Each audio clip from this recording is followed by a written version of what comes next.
আপনি এর দ্বারা মানুষকে শাসন করবেন, সরকার গঠন করবেন, পরিচালনা করবেন, বিধান দিবেন, হুকুম দিবেন, ফয়সালা দিবেন এই কোরআন দ্বারা। এই কোরআন তো আমাদের কাছে আছে, আসে না? সবার ঘরে কোরআন আছে, আছে না? তাহলে এই কোরআন কি আমরা কোরআনের ভিত্তি কি দেশ চালাই, সমাজ চালাই, রাষ্ট্র চালাই? চালাই। এই সূরাতে আল্লাহ বলছেন, আমি সব আছেন, এই সূরাতে আল্লাহ বলছেন যে ফালা ওয়া রাব্বি, না তোমার রবের শপথ, লা ইউমিনুনা, তারা ঈমানদার হবে না, মুমিন হবে না, আল্লাহকে বিশ্বাসী হবে না, হাত্তা ইউহাক্কিমুকা ফীমা শাজারা বাইনাহুম, যতক্ষণ না পর্যন্ত হে নবী আপনাকে তাদের সার্বিক কার্যক্রমে আপনাকে যতক্ষণ না পর্যন্ত তারা বিচারক, ফয়সালা দানকারী, শাসক, প্রশাসক হিসেবে গ্রহণ না করে। কার কথা? আল্লাহ। আল্লাহর কথা।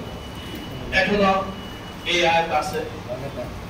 তাহলে আল্লাহ বলছেন যে আমরা ঈমানদার হব না যতক্ষণ নবীকে আমাদের জীবনের যাবতীয় কর্মকাণ্ডে হুকুম দানকারী, প্রশাসক, শাসক হিসেবে গ্রহণ না করব।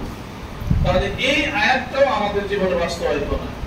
মুসলিম হিসেবে আমাদের দায়িত্বের এটা অংশ যে আল্লাহ রাব্বুল আলামিনের টার্গেট পূরণ করা। এই জন্যই আমাদেরকে পৃথিবীতে পাঠানো হয়েছে।